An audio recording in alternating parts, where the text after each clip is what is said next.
السلام عليكم ورحمة الله وبركاته. اللهم صل وسلم وبارك على سيدنا محمد. ازيكم يا بنات؟ عاملين ايه؟ كل سنة وانتم طيبين. إيه كده ان شاء الله يومنا كده عندي اهلي. هنشوف مع بعض هنطبخ ايه فيه مع بعض. هاخد لكم كده لقطات من كل حاجة، يعني مش هحاول اصور على قد ما اقدر. تمام. هنا بقى كنا ذابحين بطة كده على جنب، دكر كمان وجنب بطة كمان، بس دي كانت طازة طازة. تمام كده نضفناها وكنا بنعيد عليها على الحوض كده عشان نولع عليها. ودي المحشي بتاعنا، عملنا محشي ما شاء الله. 3 حلل، عملنا 2 كرنب وواحدة ورق عنب، كل حلة لوحدها كده. ودي شكل الصلصة بتاعتنا وشكل تسبيكة المحشي. ودي الورق كان متفرز في الفريزر، ودي ورق العنب كان طازة ما شاء الله، كان جميل جدا وكان طعمه جميل. تسبيكة المحشي عملناها بعض كتير. تقدري ترجعي لفيديوهات القناة وان شاء الله هتشوفي. عملت الكفتة برضو معاكم، عندي حماتي عاملاها معاكم بالتفصيل، عملتها برضو عند والدتي. دي شكل حلة المحشي بتاعتنا بعد ما خلصت. ودي اللحمه بتاعتنا طبخناها برضو، طبختها. ودي شكل الكفته بعد ما عجنتها كده، ببصل وبطاطس وبقسماط وبيضه وبالبهارات وعملتهم مع بعض وصبعتها.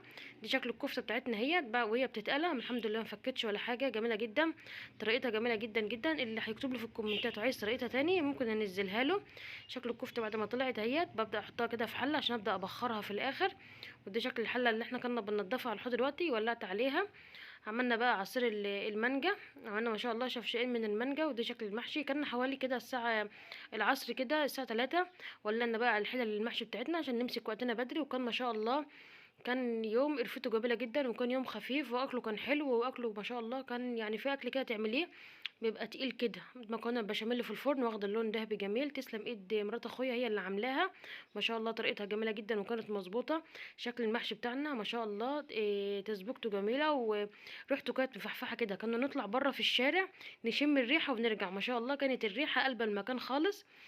شكل البطه بتاعتنا دي بط جعجعي ما شاء الله، بيبقى دهن يعني كله دهن كده وكله سمنيه. بناخد السمنيه دي كلها بنحطها للمحشي، بتخلي المحشي يعني بيزيد حلاوه تاني. معايا هنا بقى كوبايتين من الدقيق، هحط عليهم معلقتين من النشا ومعلقه من الكاستر ومعلقتين من السكر، وهعملهم كده زي المهلبيه علشان هنعمل بهم حلو جلاش محشي بالمهلبيه ديت. وبعد كده نقليه في زيت بقى طعمه جميل جدا. هوريلكم بالتفصيل دلوقتي. دي شكل اللبن بتاعنا وبدأ معاه المهلبيه. وباجي في الاخر كده بحط له رشه فانيليا. تمام. ودي بيبقى شكله بقى كده، اسيبه بقى كده في قلب حلته كده زي ما هو لحد ما يتماسك ويعمل طبقه متماسكه وكده. هنا بقى خلاص وصلنا للساعة 5 العصر، تمام، قبل المغرب بساعة وربع. ولعنا بقى على المحشي الورق العنب، ودخلنا البط الفرن بتاعنا يتحمر بعد المكرونة البشاميل ما طلعت. وده شكل المحشي بتاعنا اهوت. كان خلص خلاص وطفت عليه ما شاء الله. وده عملنا جلاش برضو، عملنا الجلاش الملفوف كده البوريك التركي، عملناه باللحمه المفرومه. تعصيجه اللحمه كانت جميله جدا. انا رحت لقيت مرات اخويا طبخه اللحمه وعامله تعصيجه اللحمه، وطبخه اللحمه القطع ديت، وعامله تعصيجه اللحمه بتاعه المكرونه البشاميل، وعامله بتاعه الجلاش. في دوبك خدتلكوا بس لقطات كده اللي عرفت اخده، لان كنا كلنا بنطبخ وكانت ما شاء الله عزومه كبيره وطبخان اصناف كتيره. فاخدتلكوا بس لقطات. هنا بقى بنشل اللحمه بتاعتنا عشان نعملها بالطريقه بتاعت الفحم اللي انا بعملها هنا في بيتي هنا، ونزلتها معاكم كتير. عملتها برضو عند اهلي كانت طعمها برضو جميل. هنا بقى الجلاش اللي هنعمله حلو، الصنف بتاعنا الحلو اللي احنا عاملين له، كنا عاملين له المهلبيه. جبت بكره الجلاش قسمتها كده على 3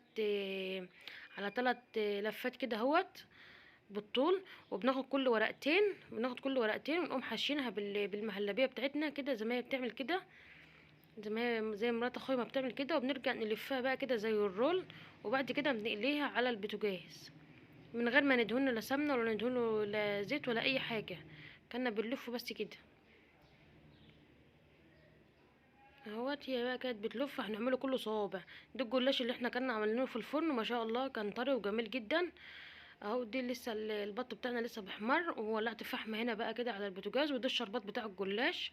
وعملت فحمايه للحمه اللي انا هحمرها دلوقتي. تمام. ودي شكل ورق العنب انا بوريلكم اهوت. ودي شكل اللحمه بتاعتي هي كنت بعملها في الجريل كده بالخلطه اللي احنا بنعملها ما شاء الله، كانت ريحتها قلب المكان بصراحه. الطريقه دي جميله جدا وانصح كل البنات اللي هي تعملها، هتعجبكم اهيت. ما شاء الله كانت جميله وريحتها كانت قلب المكان بجد. كان يوم جميل جدا جدا، من احلى الايام على قلبي اليوم اللي انا بجتمع فيه عند امي وابويا في البيت. الايام دي ما بتتعوضش. والحمد لله، ربنا يا رب يدومهم نعمة في حياتي ويخلوهم لي يا رب. كان ما شاء الله كان يوم جميل، وعملنا فيه كل اللي احنا كان نفسنا فيه، وجبنا في الاخر برضو حاجة ساقعة واكلنا جلاش. وكنا في اليوم ده ما شاء الله يعني كانت قرفته حلوة، كفاية بس الضحكة واللمة، وكفاية بس الروح الحلوة اللي احنا كنا كانت معانا بصراحة. يعني كان يوم من احلى الايام. هنا اللحمة بتاعتنا هي حدها كمان يعني تشويحة كده. هنا بقى جت في الاخر بعد ما البط بتاعنا اتحمر، هنبدأ بقى نغرفه بقى كده في السرفيز. تمام. هنحط بقى البط كله مع بعضه. كان طلعت كانوا بطتين. تمام وذكر اهو. ما شاء الله دي كان شكلهم واخدين لون ذهبي وجميل، وكان طعمهم ما شاء الله جميل جدا. في اكل كده تطبخيه بتحس اللي هو اكله تقيل، وفي اكل تاكليه تحس انت بتشبعيش منه. وما شاء الله اكل حلو كده وخفيف. هنا بقى اللحمه بتاعتنا هنحطها برضو على سرفيس كده تحت خضره وكده. كنا ما شاء الله عاملين 3 كيلو لحمه، كيلو ونص قطعيه وكيلو ونص مفروم. تمام. وعاملين 3 بطتين وذكر، وعاملين الكفته بتاعتنا هي كان كيلو الا ربع كفته، او كيلو تقريبا كفته، مش فاكره والله. ما شاء الله عملت لنا كل الكميه ديت. الكفته ده عاملينها ببصل وبطاطس وشبت وتوم ونص قرن فلفل كده، ضربناهم في الكبه وضحكناهم مع اللحمه المفرومه اللي انت بتجيبها من عند الجزار، مع بيضه مع كبشه بقسماط. وخلاص كده بتدعكاها قوي قوي وتعجنيها كويس جدا لحد ما ما هي بتبقى تعمل معاكي عرق. تمام. وبعد كده بتصبعيها وبتحطها في التلاجة، وبعد كده تقيلها بتطلع معاكي بالشكل الجميل دوت. دي شكل بقى صينيه المكرونه بتاعتنا، وشكل الجلاش بتاعنا بعد ما طلعوا من الفرن، وسبناهم حوالي يجي ربع ساعه كده، نص ساعه. ما شاء الله المكرونه شربت من الصوص بتاعها ومتماسكه وجميله جدا، وهنخرطها الوقت وهتشوفوها معانا. دي شكل الاكل اهوت معانا. وما شاء الله المكرونه كانت جميله جدا. والجلاش بتاعنا كان طري جدا، كان مقرمش من بره وطري من جوه. كان ما شاء الله تحس ان الجلاش مش عايزه تشبع منه اكل، وكان خفيف جدا. لا الماده الدهنيه بتاعته كتيره ولا اي حاجه. والمكرونه برضو كانت مظبوطه جدا. هنا بقى جينا ساعة ما احنا كنا جينا نحط بقى كده في الاطباق، ونجهز بقى النوايب وكده، ونغرف كل واحد طبقه. حطينا في الاطباق، حطينا كل واحد خرطة مكرونة مع صابع جلاش، مع قطعتين من الكفتة، صابعين من الكفتة، مع قطعة لحمة، مع حتة بطة، مع ربع بطة وكده. تمام. كل واحد كان قدامه طبق، حطينا له فيه كل حاجة يعني يكون طبق قدام منه. نغرف بقى المحشي بتاعنا هنا بقى كده في الطاسه الكبيره دي كده. شكل المحشي بتاعنا ما شاء الله كان زبده كده، وكان نازل بفلفل وجميل جدا ما شاء الله، كان مظبوط. وكانت حبايته مظبوطه جدا، لونه احمر وجميل. شايفه شكل الكفته؟ يعني انا بمنتج لكم الفيديو دي بعدها بيومين بصراحه. كان يعني نفسي راحت للمحشي تاني، كان محشي جميل. دي شكل المحشي بتاعنا اهوت. وهنغرف برضو المحشي الورق العنب دي الاول. عصير المانجا. احنا ما رضيناش نعمل، كان هنعمل جوافه ومانجا، بس المانجا جت كتيره وكده، وكنا جايبين حاجه ساقعه كمان وجايبين عرق سوس، فما رضيناش نعمل الجوافه، واكتفينا بس بالمانجا وكده. كانت الاولاد اصلا كانت عايزه تشرب مانجا، وكلهم طلبوا مانجا. فقلنا خلاص هنعمل الجوافه ومش هتشرب خلاص، يبقى خلينا بس في المانجا جنب العرق سوس وجنب الحاجه الساقعه. تمام.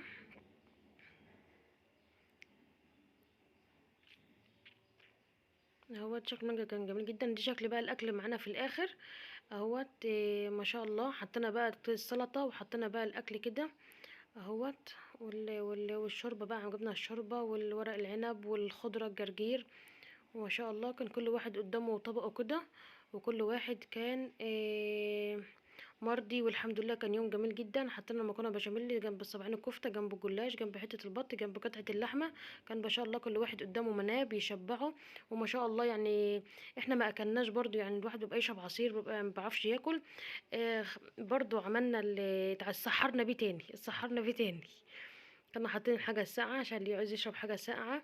والاولاد كانت مبسوطه، وكان يوم جميل جدا الحمد لله. دي بقى شكل الاكل واحنا حاطين كده وبياكلوا ساعه الفطار. كنت انا بصورهم وانا بفطر، وحاطين برضو ليمون مخلل اهوت كان موجود. الحمد لله. وديت والدتي كانت بتعمل جبنه قديمه، بتخزن جبنه قديمه، قلت اجيبها كمان معاكم بالمره. ما شاء الله دي شكل الجبنه القديمه وهي بتخزنها. تبدا بقى تقطعها وتحطها بقى في برطمانات.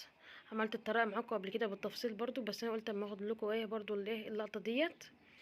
شكل الجبنه اهيت ما شاء الله، بتبقى قلباها وتبقى سايباها لما تنشف خالص قبل ما تحطها فين في الشرش عشان خاطر تبقى ايه تصفى. شايفه ما شاء الله، كانت القطعه كانت جميله جدا. دي الجبنه القديمه اللي احنا بنشتريها من المحلات ومن السوبر ماركت، لا هي بتعملها في البيت وبتخزنها، بقى طعمها جميل جدا. وده شكل الايه البرطمان اللي احنا بنبقى عاملين فيه. ما شاء الله البرطمان دوت ما شاء الله تقريبا بيبقى واخد 17 كيلو من اللبن. دي شكل الجلاش بتاعنا الحلو اللي احنا كنا عاملينه. بنبدا نقليه بقى في الزيت اهوت. هنبدا بقى نقليه في الزيت، ما بياخدش زيت كتير ولا حاجه، وكانت ريحته قلب المكان. نبدا بقى نقليه في الزيت، وكنا عاملين الشربات ونبدا نصفيه من الزيت كويس ونقوم حاطينه في الشربات. ان شاء الله هعمل لكم بطريقه ان شاء الله بالتفصيل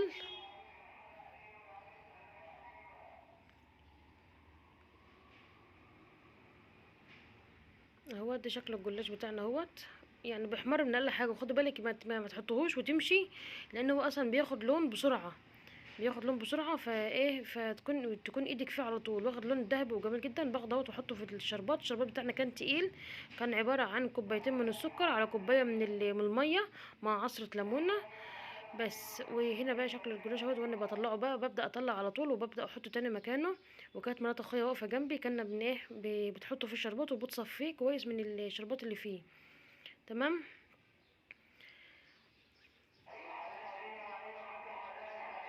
خلصت بقى كده اهوت، ودي المقلب الاخير اهوت في الجلاش.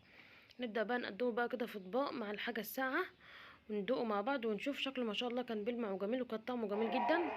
عملته معاكم بالتفصيل. احنا عايزين دي جبنه تانية برضو، كانت والدتي بتحط مثلا في البرطمان وتقوم ايه عامله ايه وتقوم يعني بتبقى ايه كده. هنا بقى شكل الجلاش بتاعنا في الاخر اهوت جنب الحاجه الساعه. كان ده حوالي الساعه 10 بالليل ولا الساعه 11 بالليل. بعتنا بقى جبنا حاجه ساعه واكلنا الجلاش. احنا عاملين الجلاش بعد الفطار اصلا، لان كنا قبل الفطار ما كناش نهضنا نعمله كده. دي الحاجه الساعه، انا بحب الحاجه الساعه اللي بالبرتقال. جبتها كده كانت مع الجلاش، كان طعمه جميل.